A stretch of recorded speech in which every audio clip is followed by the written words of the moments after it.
අවබෝධයෙන් කාලේ ඉඳන්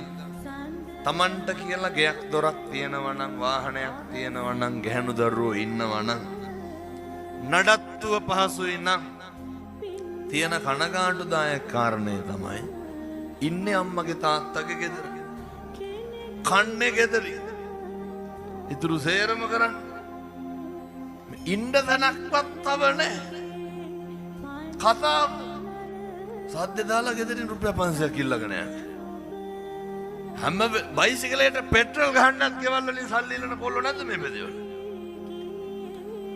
යනකොට දෙන්න ඕන එළිවෙන කම්පුදියනෝ ඔය මුස්පේන්දු ජීවිත ගත කරන්න එපා හොඳ රස්සා කරන්න හොඳට මහන්සි වෙන්න හැමදාම ජීවිතේ හොඳට සල්ලි හම්බ කරන්න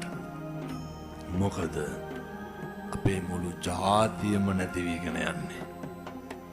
බෞද්ධ සංස්කෘතිය අනන්‍යතාවයේ විනාශ වෙනවා